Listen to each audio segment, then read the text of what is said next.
Bonjour à tous et à toutes, c'est Duski. J'aimerais vous parler du coup d'une série que je pense qui est vraiment hyper sous-cotée, hein, que j'ai découverte grâce à un short. Et bon, comme c'est inscrit sur l'écran, c'est la série From. Bien évidemment, il va y avoir des spoilers hein, par rapport notamment à la saison 5. Mais j'aimerais revenir en fait sur certains personnages qui malheureusement, vous allez le voir dans la vidéo, mais c'est un peu du n'importe quoi. Donc on va commencer par les pires personnages. Oh là là, mais là je vais être sans pitié là. Ceux qui ont un potentiel plutôt gâché, où là je me disais ouais en termes d'écriture ça va aller loin, machin chouette. Et en fait non, rien du tout. Il va falloir me donner des explications. Et suivi des meilleurs personnages, voilà. Et quelques mentions honorables. Parce qu'il y a des personnages que je déteste, mais qui sont plutôt très forts. Donc on commence par un des pires personnages, Elgin. Elgin, je m'en fous. Mais c'est pas possible, mais il est bête lui. Mais quand je vous dis qu'il est bête, c'est je veux dire, dans From, ils sont dans une ville. Comment dire, c'est une ville magique, tu vois. Il y a des arbres qui téléportent les objets, des boucles temporelles. Le mec, il voit une photo qui date des années 60-70. On s'en fout de l'époque. Mais c'était il y a longtemps. Et il dit oh, mais t'es sur la photo, toi. Il parle à la Rousse, il dit ah, mais mais t'es bête ou quoi? Ça n'a aucun sens. Mais voilà. Je vous donne un autre exemple.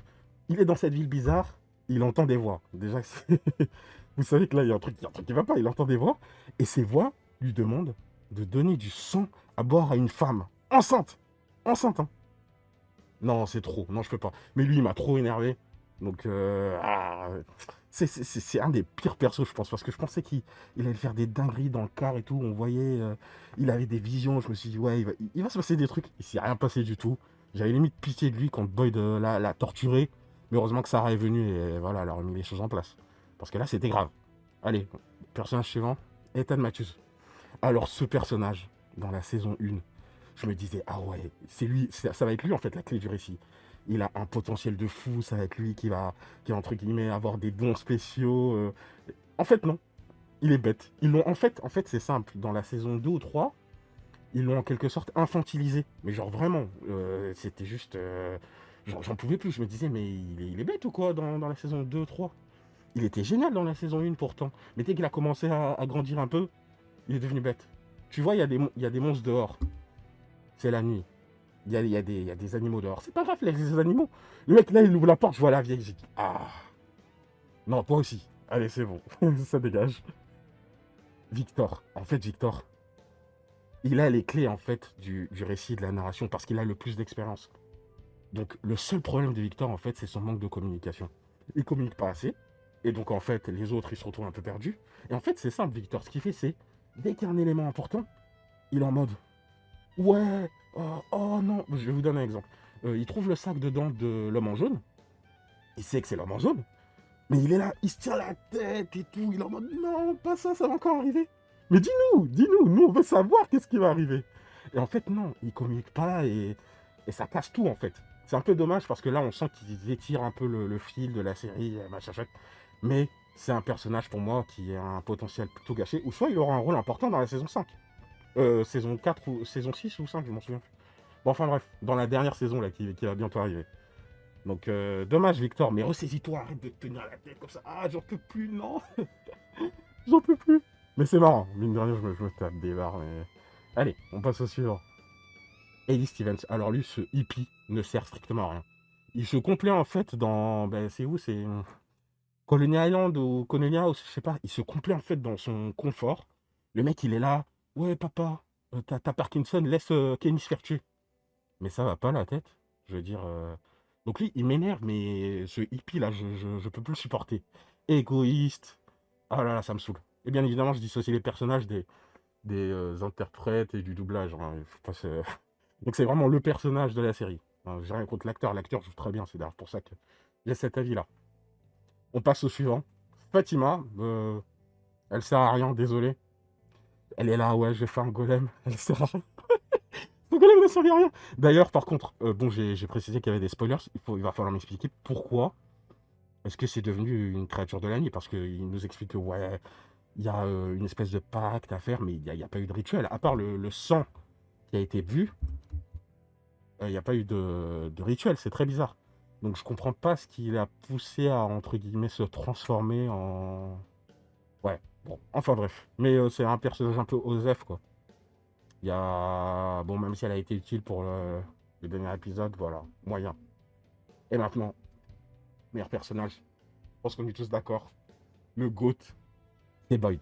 Sans lui, non mais tellement de personnes seraient mortes, c'est incroyable. Franchement, la force qu'il a, la mentalité qu'il a, c'est incroyable. Avec sa petite cloche là, il vient tout le temps là. Ah non, non, non, non.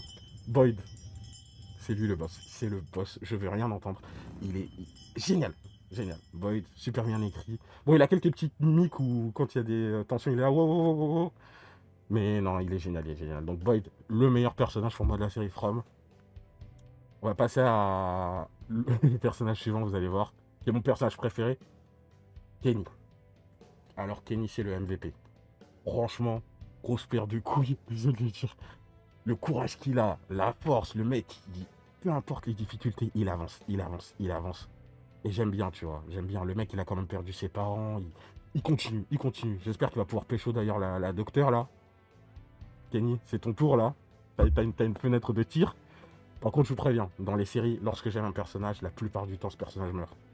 Mais s'il y a bien un personnage qui doit s'en sortir, c'est Kenny. Kenny, je veux qu'il survive, mais il le mérite tellement en fait. Donc Kenny, t'es le boss, le MVP, c'est le MVP. Incroyable, incroyable Kenny, Kenny. Génial. Allez.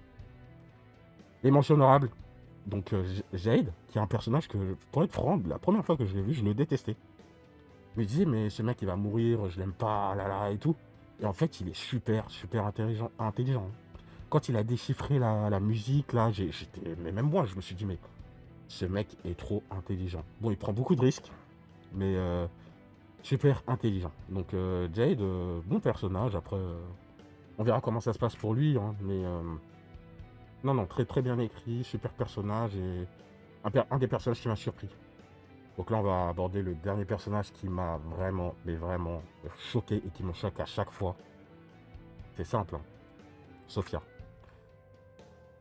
C'est un personnage non, que je déteste en fait, mais que j'aime bien parce qu'elle est trop forte. En fait, elle est trop forte. C'est pas possible, en fait, ces petites mesquineries. Je me blesse. Oh là là là là. Et Elgin, si Elgin, il avait été intelligent là, oh là là, il aurait pu faire un retournement de situation. Mais non, mais là, Sophia, elle est trop forte. En plus, là, à la fin de la saison, elle, elle vient dans les maisons tranquillement, elle prend les totems là, les espèces de protection là. J'ai oublié le nom. Ah, c'est pour vous dire. Non. En plus, elle a foutu ça dans les arbres. Mais ça veut dire que si ça se trouve, ce qu'elle a mis là dans les arbres, les espèces de protection, c'est ça que Boyd va par la suite retrouver. Parce qu'on sait qu'il y a des histoires de boucles temporelles, mais du coup, d'où viennent les totems, on ne sait pas. Bon, enfin bref, je reviens sur Sophia. Non, franchement, la menace. Bah oui, c'est clairement ça. Avec son regard là, les menaces qu'elle fait. Non, non, franchement, elle joue vraiment bien le personnage, entre guillemets, en jaune. Non, mais super personnage. Franchement, un personnage qui m'a super bien. Qui m'a surpris, qui me surprend. Et franchement, j'ai envie d'en voir. J'espère qu'elle va. Bon, j'ai pas envie qu'elle gagne, hein. Mais je sais pas comment Boyd et son équipe vont faire pour la coincer. Parce qu'elle, pour l'instant, elle mène la partie, hein, faut dire les termes. Donc voilà, c'était une petite vidéo assez rapide, donc en format assez rapide, un peu en mode freestyle, mais pour vous donner mon ressenti sur la série From. Et franchement, je vous conseille de regarder la série. Bon, normalement, tous ceux qui regardent cet épisode, ils ont vu la série. Parce que j'ai spoilé quand même. J'ai un peu trop spoilé. Mais franchement, super série. Et bah, à la prochaine. Je sais pas quel autre sujet je pourrais aborder, mais bon, on verra bien par la suite, hein. Voilà, c'était le ski. À la prochaine.